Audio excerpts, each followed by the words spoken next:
프랑스 요리계에 충격이 퍼지고 있습니다. 전통을 자랑하던 미슐랭 본고장에서 정체불명의 아시아 이재료가 최고점을 받아버린 건데요. 그것도 요리학교 교수들의 블라인드 테스트에서 프랑스를 완전히 압도해버렸습니다.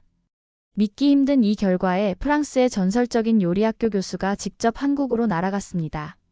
그리고 그곳에서 프랑스 요리 인생 30년을 뒤흔드는 진실과 마주하게 되죠. 세계 요리 지형을 완전히 바꿔버린 이것, 과연 무엇이었을까요?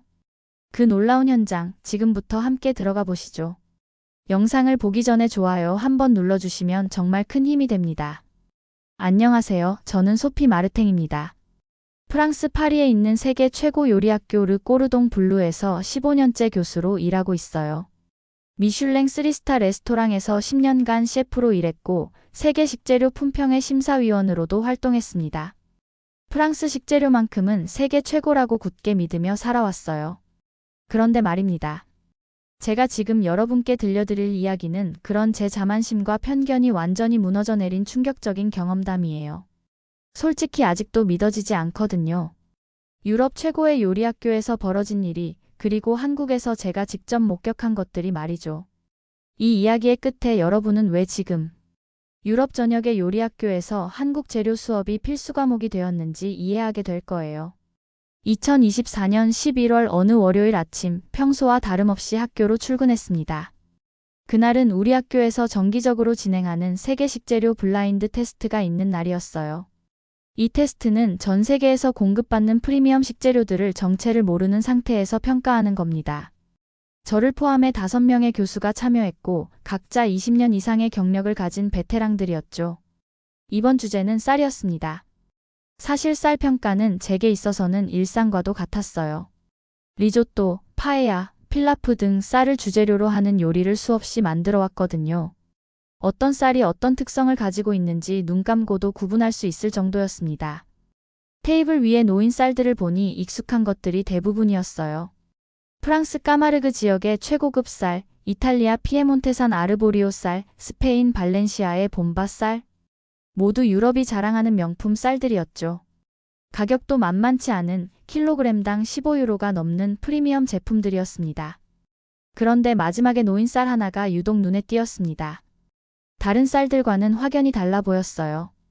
윤기가 남달랐습니다. 마치 진주처럼 반짝이는 게 신기했어요. 쌀알 하나하나가 완벽한 타원형을 이루고 있었고 투명도도 놀라웠습니다. 손으로 만져보니 표면이 매끄럽고 탄력이 있었어요. 블라인드 테스트니까 당연히 어느 나라 것인지 모르는 상태로 시작했습니다. 각 쌀마다 똑같은 조건에서 밥을 지어서 맛을 봐야 했어요. 물의 양, 불의 세기, 조리 시간까지 모든 것을 동일하게 맞췄습니다. 이게 공정한 평가의 기본이거든요. 첫 번째 쌀부터 차례로 시식을 시작했습니다. 프랑스 까마르그 쌀은 역시나 훌륭했어요. 고소한 향과 적당한 찰기, 그리고 씹을 때의 쫄깃한 식감이 일품이었죠. 제가 어릴 때부터 먹어온 익숙한 맛이었습니다. 이탈리아 아르보리오 쌀도 나쁘지 않았어요. 리조또를 만들 때 쓰는 전용 쌀답게 소스를 머금는 능력이 뛰어났습니다. 스페인 봄바 쌀은 파에야의 정통성을 보여줬어요. 간이 잘 배어들면서도 쌀알의 형태가 무너지지 않는 특성이 인상적이었습니다. 각각의 쌀이 모두 나름의 장점과 특색을 가지고 있었어요. 유럽 쌀의 다양성과 품질의 우수성을 다시 한번 확인할 수 있었습니다. 그런데 마지막 쌀을 입에 넣는 순간 저는 말 그대로 얼어붙었습니다. 이게 뭐지? 지금까지 30년 넘게 요리를 해오면서 처음 느끼는 맛이었어요. 달콤함과 고소함이 완벽하게 조화를 이루면서도 씹을 때마다 터져나오는 향이 정말 놀라웠습니다. 밥알 하나하나가 살아있는 것 같았어요. 단순히 맛만 좋은 게 아니었습니다. 식감이 완전히 달랐어요. 겉은 적당히 단단하면서도 속은 부드럽고 촉촉했습니다. 씹으면 씹을수록 단맛이 우러나왔어요. 그리고 목으로 넘어갈 때의 깔끔함까지 모든 면에서 완벽했습니다. 이런 쌀이 세상에 존재한다는 게 믿어지지 않았어요. 다른 교수들도 마찬가지 반응이었습니다. 평소에 과묵하기로 유명한 장 피에르 교수가 눈을 크게 뜨더니 2번, 3번 더 맛을 보는 거예요. 그러고는 중얼거렸습니다. 이건 뭔가 완전히 다르다고요. 마리 교수는 아예 혼잣말을 중얼거리기 시작했어요. 30년 동안 요리를 해왔는데 이런 쌀은 처음이다라고 했습니다. 가장 까다롭기로 유명한 앙드레 교수조차 말을 잃었어요. 평소 같으면 뭔가 흠을 잡으려고 했을 텐데 그날은 계속 고개를 끄덕이면서 감탄하기만 했습니다. 루이 교수는 아예 메모를 하기 시작했어요. 이 맛을 언어로 표현하려고 애쓰는 모습이었습니다. 우리 모두는 확신했습니다. 이건 분명 어떤 새로운 유럽 품종이거나 아니면 특별한 가공 기술을 적용한 프랑스 쌀일 거라고요. 혹시 이탈리아에서 새로 개발한 품종인가 하는 추측도 나왔어요. 어쨌든 유럽 어딘가에서 나온 거라고 생각했습니다. 평가 시간이 끝나고 점수를 매겼습니다. 결과는 정말 충격적이었어요. 5명 모두가 마지막 쌀에 최고점을 줬습니다. 만점에 가까운 점수였어요. 향, 맛, 식감, 외관 모든 부분에서 압도적인 점수를 받았습니다. 다른 쌀들과는 비교 자체가 무의미할 정도였어요. 그러고 나서 정체가 공개되는 순간이 왔습니다. 담당 직원이 칠판에 각 쌀의 원산지를 적기 시작했어요. 프랑스, 이탈리아, 스페인. 예상대로 나오다가 마지막 쌀의 정보가 공개됐습니다. 칠판에 적힌 글씨를 보는 순간 저는 정말 말이 안 나왔어요. 코리아 경기미 임금님표 쌀. 한국 쌀이라고요? 저는 그 자리에서 믿을 수 없다며 고개를 저었습니다. 분명 뭔가 실수가 있었을 거라고 생각했어요. 한국이 어디 있는 나라인지도 정확히 몰랐거든요. 아시아 어딘가의 작은 나라 정도로만 알고 있었어요. IT 기술이 발달한 나라라는 정도는 들어봤지만 농업과는 전혀 연결해서 생각해 본 적이 없었습니다. 담당 직원에게 다시 한번 확인해 달라고 했어요. 정말 한국에서 온 쌀이 맞냐고요. 답변은 명확했습니다. 한국 경기도 이천시에서 생산된 쌀이고 임금님표라는 브랜드라고 하더군요. 조선시대 왕들이 먹던 진상품 쌀을 현대기술로 재현한 거라고 설명해 줬어요. 그날 밤 저는 정말 잠을 이룰 수가 없었습니다. 머릿속이 복잡했어요. 30년 넘게 요리를 해오면서 쌓아온 자신감과 프라이드가 하루 만에 흔들린 거였거든요. 프랑스 최고의 쌀이 아시아의 어떤 나라 쌀에게 완패했다는 게 도저히 납득이 안 됐습니다. 계속 생각이 났어요. 그 쌀의 맛이 말이죠. 입안에서 느꼈던 그 놀라운 감각이 잊혀지지 않았습니다. 솔직히 인정하고 싶지 않았지만 정말 완벽한 맛이었어요. 지금까지 제가 알고 있던 쌀의 개념을 완전히 뒤바꾸는 경험이었습니다. 다음날 아침 일찍 학교에 나가서 식재료 공급 담당자에게 연락했어요. 그 한국 쌀이 어떻게 우리 학교에 들어왔는지, 정말 한국에서 온 게 맞는지 자세히 확인해 달라고 했습니다. 혹시 라벨링 실수는 아닌지 아니면 다른 나라에서 생산된 걸 한국에서 포장만 한 건 아닌지 의심스러웠거든요. 답변은 더욱 충격적이었습니다. 정말 한국 경기도 이천시의 농장에서 직접 생산된 쌀이라고 하더군요. 그것도 한국에서는 상당히 유명한 브랜드라고 했어요. 임금님표라는 이름 자체가 조선 왕조 시대부터 이어져 내려온 전통 브랜드라는 설명도 들었습니다. 호기심이 생겼습니다. 임금님이 먹던 쌀이라는 게 어떤 의미인지 알고 싶었어요. 인터넷으로 찾아보니 정말 놀라운 역사가 있더라고요. 조선시대에 전국에서 가장 좋은 쌀만 선별해서 왕에게 바치는 진상품이었다는 거예요. 그 전통이 500년 넘게 이어져서 지금도 최고 품질의 쌀을 생산하고 있다고 했습니다. 500년 전통이라니 프랑스 요리 역사보다도 깊은 거네요. 그때부터 저는 한국과 한국 농업에 대해 본격적으로 알아보기 시작했습니다. 그런데 조사하면 할수록 더 궁금해졌어요.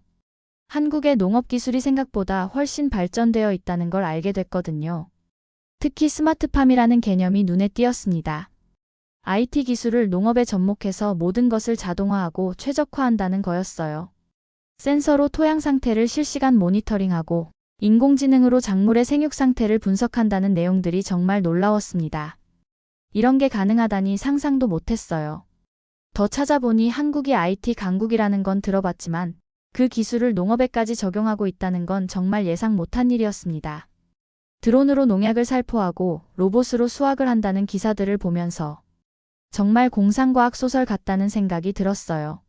그런데 궁금증은 더욱 커졌습니다. 아무리 기술이 발달했다고 해도 그 맛은 어떻게 설명할 수 있을까요? 단순히 기계가 농사를 지었다고 해서 그런 놀라운 맛이 나올 수 있는 건가요? 분명 다른 비밀이 있을 거라고 생각했습니다. 결국 저는 결심했어요. 직접 가서 확인해 보자고요. 책상머리에서 아무리 자료를 찾아봐도 한계가 있잖아요. 그 놀라운 쌀이 어떻게 만들어지는지, 한국의 농업이 정말 어떤 수준인지 제 눈으로 직접 확인하고 싶었습니다. 프랑스 농업부에 공식 출장 신청을 냈습니다. 프랑스와 한국의 농업기술 비교 연구라는 명분으로요.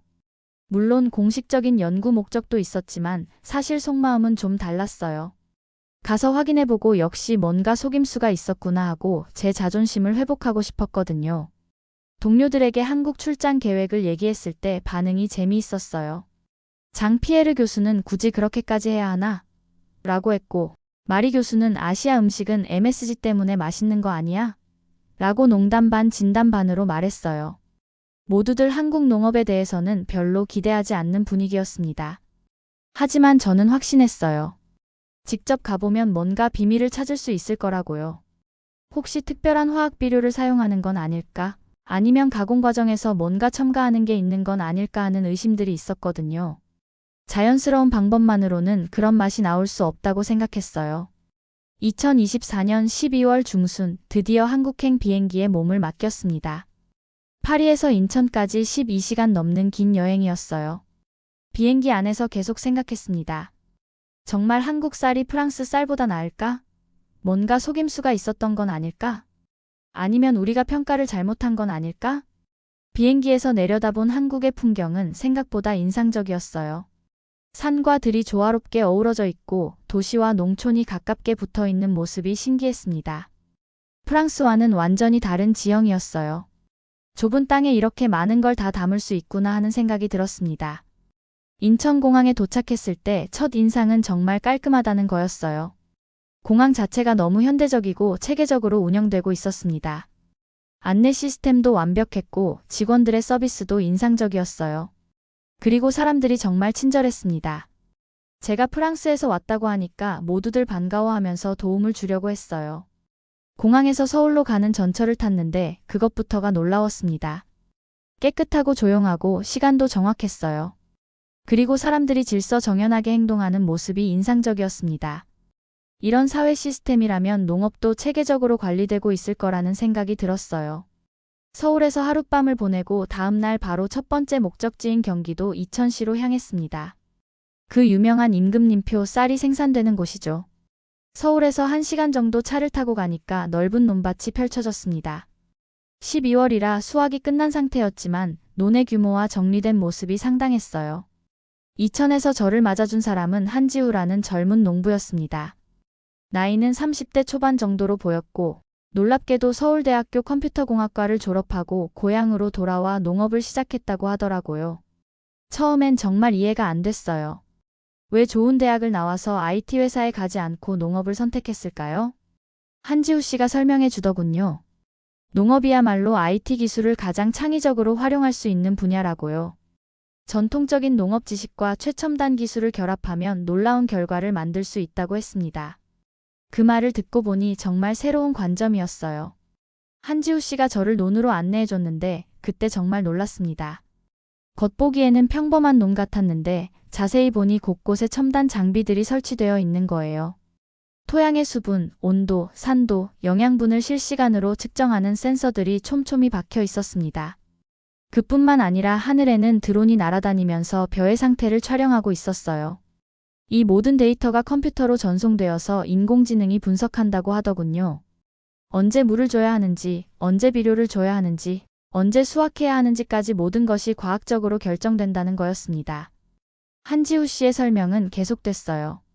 소피 교수님, 우리는 땅을 파는 게 아니라 데이터를 캡니다. 이 한마디가 정말 인상적이었어요. 농업에 대한 완전히 새로운 접근 방식이었거든요. 경험과 감에 의존하던 전통적인 농업에서 벗어나 모든 것을 데이터로 관리한다는 개념이었습니다. 정말 충격적이었습니다. 제가 생각했던 아시아의 전통적인 농업과는 완전히 달랐거든요. 프랑스에서도 스마트팜이라는 걸 들어본 적은 있지만 이 정도 수준은 아니었어요. 한국이 이렇게 농업을 첨단화했다니 정말 놀라웠습니다. 실제로 데이터를 보여줬는데 정말 놀라웠어요. 논의 구역별로 토양 상태가 실시간으로 모니터링되고 있었고 벼의 생육 상태까지 그래프로 표시되고 있었습니다. 심지어 날씨 예보와 연동되어서 미리 대비책을 세운다고 하더군요. 비가 올 것 같으면 미리 배수시설을 가동하고 가뭄이 예상되면 관계 시스템을 준비한다는 거였어요. 한지우 씨가 창고로 저를 데려갔습니다. 거기서 직접 경기미를 보여줬어요. 포장도 하기 전 상태의 생쌀이었는데 정말 보석 같았습니다. 파리에서 봤던 그 쌀이 맞더라고요. 하나하나가 완벽한 타원형이고 투명도가 정말 놀라웠어요. 손으로 직접 만져보니까 표면이 매끄럽고 윤기가 흘렀습니다. 다른 쌀들과는 확연히 다른 질감이었어요.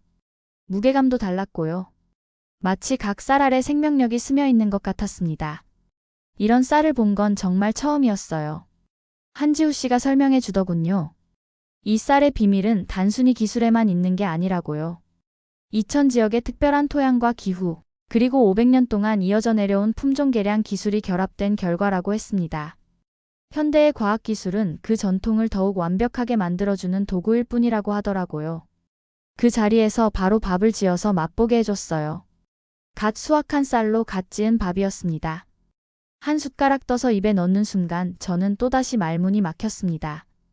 파리에서 느꼈던 그 감동이 다시 밀려왔어요. 아니, 그보다 더 강렬했습니다. 갓 지어서 그런지 향이 훨씬 풍부했거든요.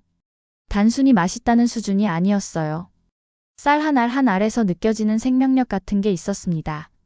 씹을 때마다 터져나오는 단맛과 고소함, 그리고 목으로 넘어갈 때의 깔끔함까지. 정말 완벽했어요. 이건 쌀이 아니라 예술품이라는 생각이 들었습니다. 한지우 씨가 물어봤습니다. 어떠세요? 저는 솔직하게 답했어요. 지금까지 먹어본 쌀 중에 최고입니다. 그러면서도 한편으로는 자존심이 상했습니다. 프랑스 요리와 식재료에 대한 자부심이 무너지는 느낌이었거든요. 그런 제 마음을 알았는지 한지우 씨가 따뜻하게 말하더군요. 프랑스 요리가 세계 최고라는 건 저희도 인정합니다. 하지만 좋은 요리를 만들려면 좋은 재료가 필요하죠.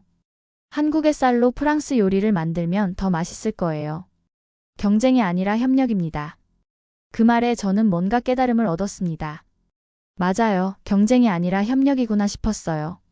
한국의 훌륭한 식재료와 프랑스의 요리 기술이 만나면 정말 놀라운 결과가 나올 수 있겠다는 생각이 들었습니다. 왜 저는 그동안 이렇게 편협한 시각으로만 생각했을까요? 이천에서의 첫 번째 경험으로도 충분히 놀랐는데 한지우 씨가 더 놀라운 곳이 있다고 하더라고요. 전라남도 고흥에 있는 스마트팜 혁신밸리라는 곳이었습니다.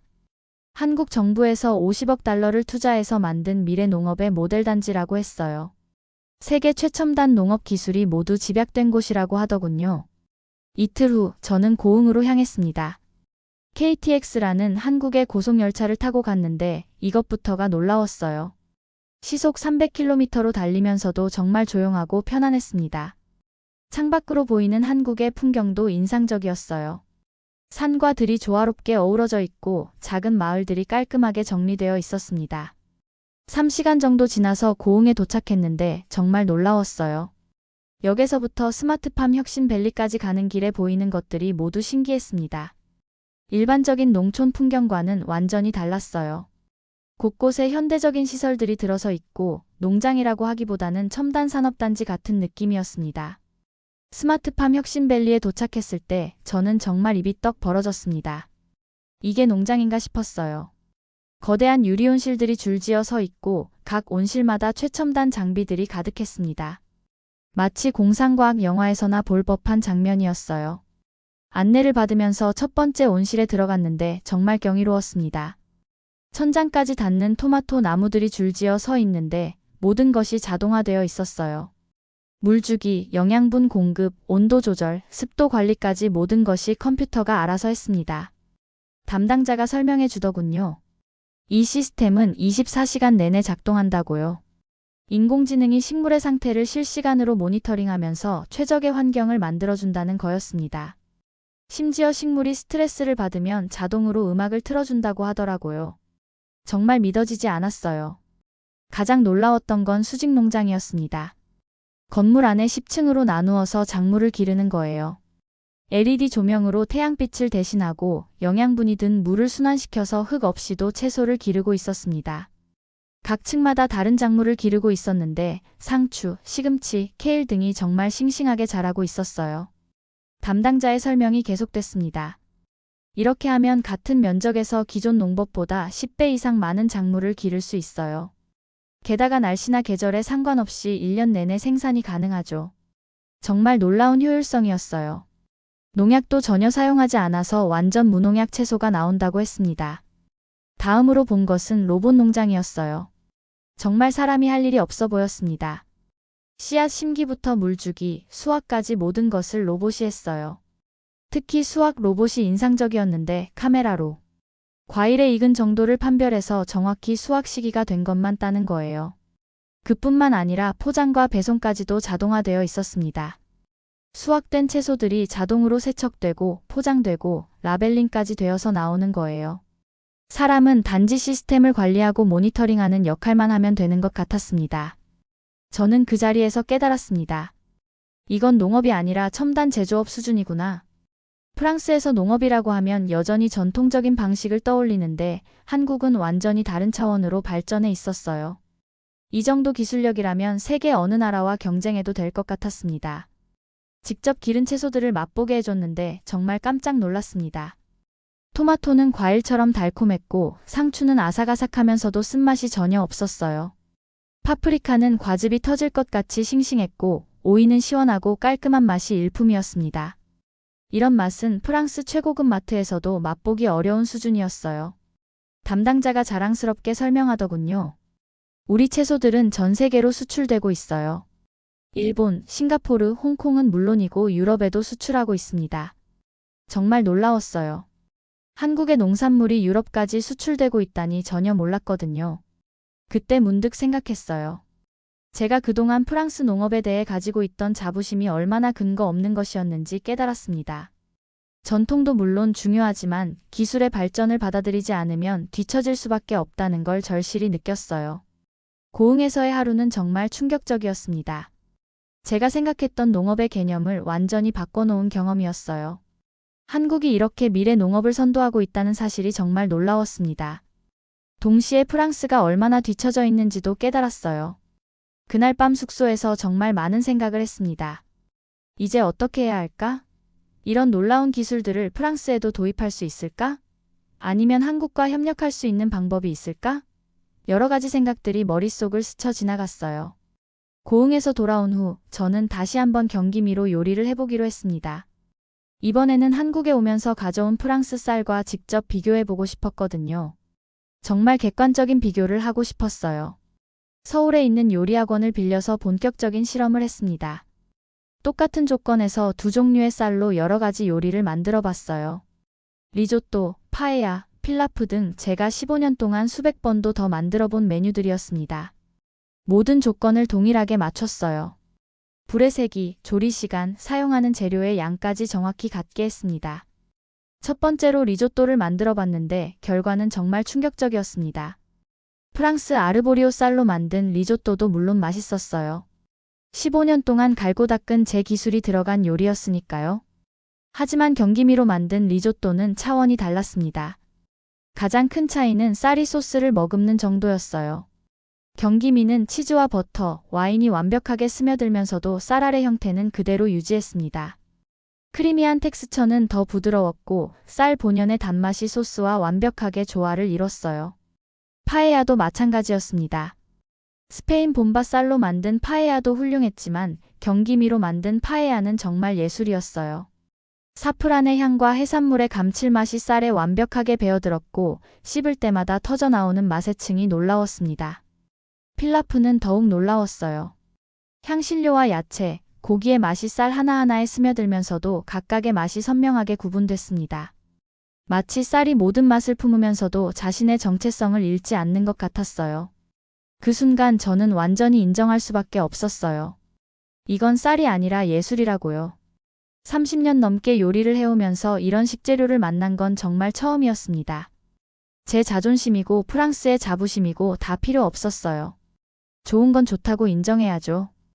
그날 밤 호텔 방에서 혼자 울었습니다. 여러 가지 감정이 복잡하게 얽혀 있었어요. 새로운 세계를 발견한 기쁨, 그리고 제 편견이 깨진 것에 대한 안도감이었죠. 동시에 그동안 얼마나 좁은 시각으로 세상을 봤는지에 대한 반성도 있었습니다. 한지우 씨에게 연락해서 물어봤어요.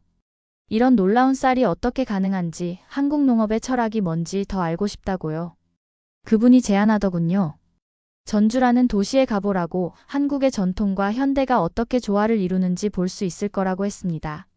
전주로 가는 길도 인상적이었어요. KTX를 타고 2시간 정도 가니까 또 다른 풍경이 펼쳐졌습니다. 산과 강이 어우러진 아름다운 자연 풍경이었어요. 한국이 이렇게 다양한 지역적 특색을 가지고 있다는 걸 처음 알았습니다. 전주 한옥마을에 도착했을 때 저는 또 한 번 놀랐습니다. 수백 년 된 전통 한옥들이 그대로 보존되어 있으면서도 현대적인 편의시설들이 자연스럽게 어우러져 있었어요. 마치 과거와 현재가 공존하는 마법의 공간 같았습니다. 한옥의 구조도 신기했어요. 나무와 흙만으로 지었는데도 겨울에 따뜻하고 여름에 시원하다고 하더라고요. 현대의 친환경 건축이 추구하는 모든 것들이 이미 수백 년 전부터 한국 전통 건축에 담겨 있었던 거예요. 한옥마을에서 만난 분은 전북대학교에서 치유농업을 연구하는 김영호 교수님이었어요. 농업이 단순히 식량을 생산하는 것을 넘어서 사람들의 마음을 치유하는 역할까지 한다는 개념을 설명해 주시더라고요. 정말 새로운 관점이었습니다.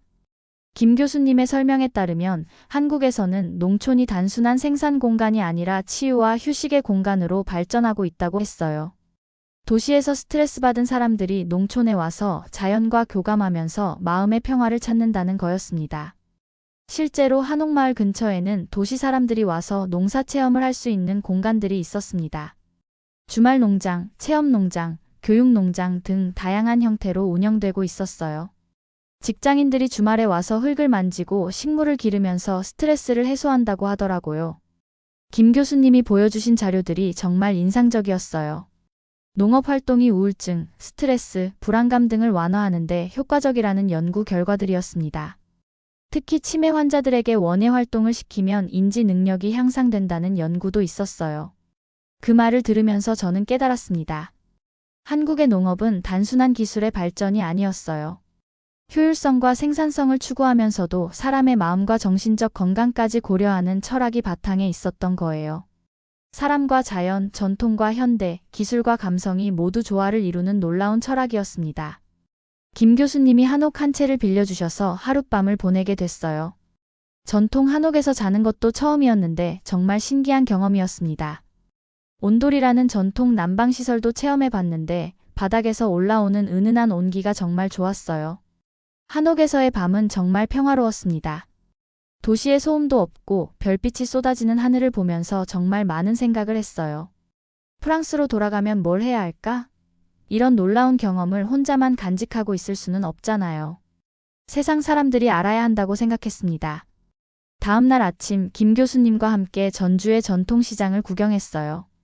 거기서 본 것들이 또 놀라웠습니다. 각종 전통 발효식품들이 즐비했어요. 간장, 된장, 고추장은 물론이고 김치까지. 모든 것이 자연 발효로 만들어진 건강식품들이었습니다. 특히 김치가 인상적이었어요.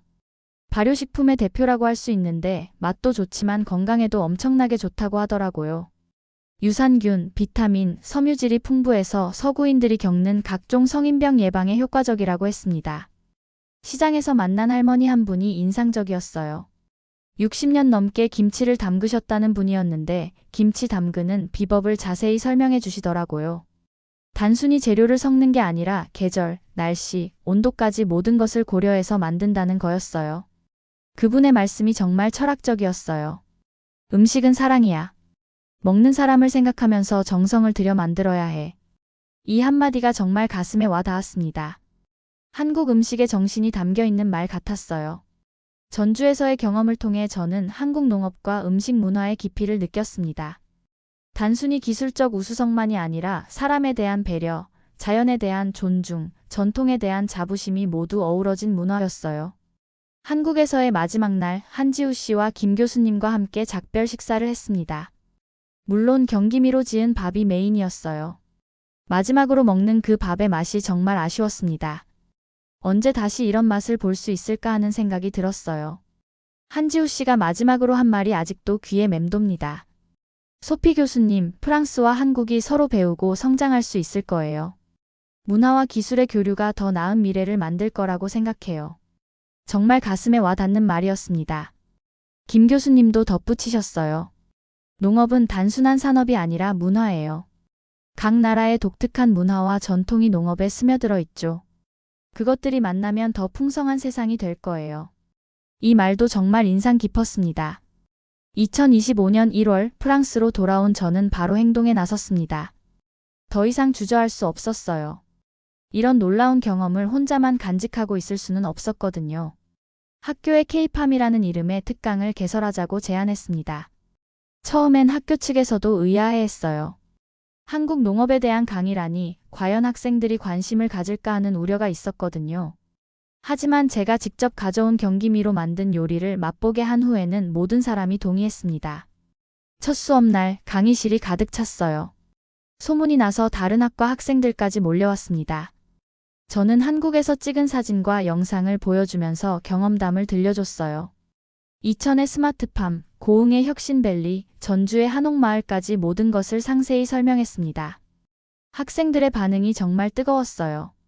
처음엔 반신반의하더니 직접 경기미로 만든 요리를 맛보고는 모두들 충격을 받았습니다. 이게 정말 쌀맛이에요? 어떻게 이런 맛이 가능해요? 질문이 쏟아졌어요. 가장 놀라웠던 건 학생들의 변화였습니다. 수업 후에 한국에 대해 더 알고 싶다고 하는 학생들이 생겼어요. 한국어를 배우겠다고 하는 학생도 있었고, 한국 요리를 배우고 싶다고 하는 학생도 있었습니다. 그뿐만 아니라 학교 정규 커리큘럼에도 변화가 생겼어요. 아시아 식재료 활용법이라는 새로운 과목이 개설됐고, 그 중심에 한국 쌀이 있었습니다. 경기미로 만드는 리조또, 파에야, 필라프 등을 가르치는 거예요. 동료 교수들의 반응도 흥미로웠습니다. 처음엔 의아해했던 장 피에르 교수도 직접 맛보고는 완전히 마음이 바뀌었어요. 이제 수업할 때마다 한국 쌀의 우수성을 언급합니다. 여러분, 좋은 요리를 만들려면 좋은 재료부터 알아야 해요. 라고 하면서 말이죠. 마리 교수는 더 적극적이었어요. 아예 한국어를 배우기 시작했고 한국 요리책도 사서 연구하고 있어요. 소피, 나도 한국에 가보고 싶어. 직접 보지 않으면 믿어지지 않을 것 같아 라고 하더라고요. 몇 달 후에는 다른 유럽 요리학교에서도 연락이 오기 시작했어요. 이탈리아 토리노의 요리학교, 스페인 바르셀로나의 요리학교, 독일 민헨의 요리학교에서 한국 농업에 대한 강의를 해달라는 요청이었습니다. 지금은 매달 유럽 각지를 돌아다니면서 강의를 하고 있습니다. 한국의 스마트팜 기술, 전통과 현대의 조화, 그리고 무엇보다 그 놀라운 쌀의 맛에 대해 이야기하고 있어요. 어느 곳에서든 반응은 폭발적입니다. 가장 기억에 남는 것은 이탈리아에서의 강의였어요. 리조또의 본고장인 이탈리아에서 한국 쌀로 만든 리조또를 선보였는데 이탈리아 셰프들이 정말 놀라더라고요. 이게 정말 아시아 쌀로 만든 거냐고 몇 번이나 물어봤습니다. 스페인에서도 마찬가지였어요. 파에야의 고향에서 한국 쌀 파에야를 만들어 보였는데 스페인 셰프들이 본바 쌀보다 좋다고 인정하더라고요. 정말 역사적인 순간이었습니다. 최근에는 프랑스 농업부에서도 관심을 보이기 시작했습니다. 한국의 스마트팜 기술을 프랑스에 도입하는 방안을 검토하고 있다고 하더라고요. 몇몇 젊은 프랑스 농업인들이 한국으로 연수를 가겠다고 나서고 있습니다. 유럽 전역에서 K푸드 열풍이 일고 있어요. 한국 쌀뿐만 아니라 김치, 고추장, 된장 등 한국 식재료에 대한 관심이 폭발적으로 증가하고 있습니다. 파리의 고급 마트에서도 이제 한국 식재료를 쉽게 찾을 수 있어요. 제가 운영하는 K팜 강의는 이제 유럽 요리계의 필수 코스가 되었습니다. 미슐랭 셰프들도 찾아와서 수강을 신청해요. 한국 식재료 없이는 더 이상 경쟁력 있는 요리를 만들 수 없다는 인식이 퍼지고 있거든요. 돌이켜보면 정말 극적인 변화였어요. 불과 1년 전까지만 해도 프랑스가 최고라고 생각했던 제가 이제는 한국 농업의 전도사가 되어 있으니까요. 하지만 전혀 후회하지 않습니다. 오히려 이런 경험을 할 수 있어서 정말 감사해요. 요리사로서 가장 중요한 건 열린 마음이라는 걸 깨달았습니다. 편견과 고정관념을 버리고 새로운 것을 받아들일 때 정말 놀라운 일들이 일어나는 거죠. 한국에서의 경험이 저에게 그걸 가르쳐줬습니다. 지금도 매일 경기미로 요리를 합니다. 아침에 일어나서 첫 번째로 하는 일이 경기미로 밥을 짓는 거예요. 그 윤기 나는 쌀알들을 보고 있으면 한국에서의 모든 추억이 떠오릅니다.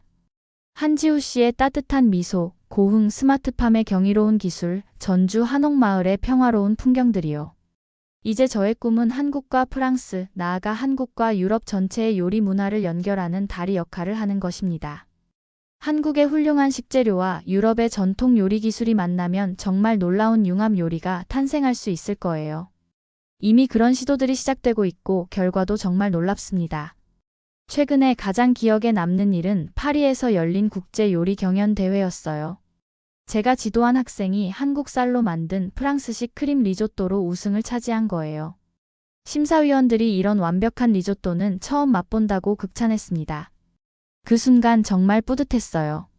그 학생은 마르크라는 프랑스 청년인데 처음에는 한국 쌀에 대해 회의적이었어요. 왜 프랑스 쌀을 놔두고 아시아 쌀을 써야 하나요? 라고 물어보기도 했거든요. 하지만 직접 요리해보고는 완전히 마음이 바뀌었어요. 이제는 한국 식재료에 열렬한 팬이 되었습니다. 마르크뿐만 아니라 다른 학생들도 마찬가지예요. 이제 우리 학교 학생들은 자연스럽게 한국 식재료를 활용한 요리를 만들어요. 경김이 파에야, 김치를 넣은 프랑스식 스튜, 고추장을 활용한 소스 등 정말 창의적인 퓨전 요리들이 나오고 있습니다. 가장 놀라운 건 미슐랭 레스토랑들의 변화예요. 파리의 여러 미슐랭 레스토랑에서 한국 식재료를 활용한 메뉴를 선보이기 시작했어요. 어떤 레스토랑은 아예 K-프렌치라는 새로운 장르를 만들어냈습니다. 특히 3스타 레스토랑인 러 버나디네 셰프가 저를 찾아온 일이 인상적이었어요. 소피, 한국 쌀로 만든 해산물 리조또를 메뉴에 추가하고 싶은데 레시피를 알려줄 수 있나요? 라고 하더라고요. 미슐랭 3스타 셰프가 저에게 도움을 요청한다니 정말 감격스러웠습니다. 그뿐만 아니라 유럽 각국의 요리학교에서도 한국 식재료 수업이 필수 과목이 되어가고 있어요. 이제 유럽에서 요리를 배우려면 한국 쌀 조리법을 반드시 익혀야 한다는 인식이 퍼지고 있습니다. 정말 놀라운 변화예요. 최근에는 한국에서 초청을 받기도 했어요. 한국농림축산식품부에서 한푸농업교류협력 대사로 위촉해 주신 거예요. 이제 공식적으로 한국과 프랑스의 농업기술 교류를 위해 일할 수 있게 되었습니다. 그 자격으로 작년에 다시 한국을 방문했는데 1년 만에 또 많은 변화가 있었더라고요. 이천의 스마트팜은 더욱 발전해 있었고 고흥의 혁신밸리는 규모가 2배로 확장되어 있었어요. 한국의 농업기술 발전 속도가 정말 놀랍습니다. 한지우 씨와도 다시 만났는데 그분도 많이 바뀌어 있었어요. 이제는 자신의 농장을 견학 온 외국인들을 위한 프로그램을 운영하고 있더라고요. 유럽에서 온 농업인들과 요리사들이 정기적으로 방문해서 한국 농업을 배우고 간다고 했습니다. 그때 한지우 씨가 말하더군요. 소피 교수님 덕분에 한국 농업이 세계적으로 알려지게 됐어요. 정말 감사해요. 오히려 제가 더 감사했어요. 그분들 덕분에 제 인생이 완전히 바뀌었거든요. 김 교수님과도 다시 만났는데 치유농업 프로그램이 유럽까지 확산되고 있다고 하시더라고요. 프랑스와 독일에서 한국식 치유농업 프로그램을 도입하겠다고 연락이 왔다고 했습니다. 정말 자랑스러운 일이에요. 이번 한국 방문에서 가장 인상 깊었던 건 젊은 농업인들과의 만남이었어요. 20대, 30대의 젊은이들이 첨단 기술과 전통을 결합해서 새로운 농업을 만들어가고 있었습니다. 이들의 열정과 창의성이 정말 놀라웠어요. 특히 한 젊은 농업인이 한 말이 인상적이었어요. 우리는 단순히 먹을거리를 생산하는 게 아니라 문화를 만들어가고 있어요. 정말 철학적인 말이었습니다. 농업을 통해 새로운 문화를 창조한다는 관점이 정말 놀라웠어요. 그런 젊은 농업인들과 함께 새로운 프로젝트도 시작했어요. 한국의 전통 발효 기술과 프랑스의 치즈 제조 기술을 결합해서 새로운 발효식품을 만드는 거예요. 아직 초기 단계지만 벌써부터 놀라운 결과들이 나오고 있습니다. 프랑스로 돌아와서는 더욱 바빠졌어요. 이제 K-팜 강의는 단순한 특강이 아니라 정규 학위 과정이 되었습니다. 1년 과정에 한국 농업 및 식문화 전문가 과정이 개설된 거예요. 첫 기수에 50명이 지원했는데 모두 유럽 각국에서 온 요리사들과 농업인들이었어요. 이 과정에서는 단순히 한국 쌀 요리법만 가르치는 게 아니라 한국의 농업 철학, 스마트팜 기술, 발효 과학, 치유 농업까지 종합적으로 다룹니다. 심지어 한국어 수업도 포함되어 있어요. 학생들이 직접 한국에 가서 현장 연수를 받는 프로그램도 있고요.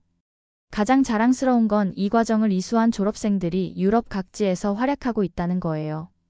어떤 졸업생은 이탈리아에서 한국식 스마트팜을 도입한 농장을 운영하고 있고, 또 다른 졸업생은 스페인에서 김치를 활용한 스페인 요리 전문점을 열었어요. 독일에서는 한국식 치유농업 프로그램이 정식으로 도입되었어요. 스트레스 받은 도시민들이 농장에 와서 한국식 명상과 농업 체험을 통해 마음의 평화를 찾는 프로그램이에요. 반응이 정말 좋아서 대기자가 몇 달치나 밀려 있다고 해요. 네덜란드에서는 한국식 수직 농장 기술을 도입해서 도시 한복판에 농장을 만들었어요. 암스테르담 시내의 한 건물 안에서 한국 기술로 채소를 기르고 있는 거죠. 생산성이 기존 농법의 10배나 된다고 하더라고요. 이런 변화들을 보면서 정말 뿌듯함을 느껴요. 제가 한국에서 받은 감동과 깨달음이 유럽 전체로 퍼져나가고 있다는 생각이 들거든요. 하나의 작은 경험이 이렇게 큰 변화를 만들어낼 수 있다니 정말 놀라워요. 물론 아직도 갈 길은 멀어요. 여전히 한국 농업을 의심스럽게 보는 사람들도 있고 전통을 고수하려는 보수적인 요리사들도 있어요. 하지만 점점 더 많은 사람들이 변화하고 있어요. 진실은 숨길 수 없거든요. 최근에 가장 기뻤던 일은 제 어머니의 변화였어요. 처음에는 제가 아시아 음식에 빠져 있다며 걱정하셨거든요. 소피, 너는 프랑스 사람이야. 프랑스 요리에 집중해야 해 라고 하시기도 했어요. 하지만 제가 직접 경기미로 만든 요리를 드시게 해드린 후에는 완전히 마음이 바뀌셨어요. 이런 맛은 처음이야. 정말 놀라워라고 하시면서 이제는 오히려 한국 쌀을 사다가 직접 요리해 드시기까지 해요.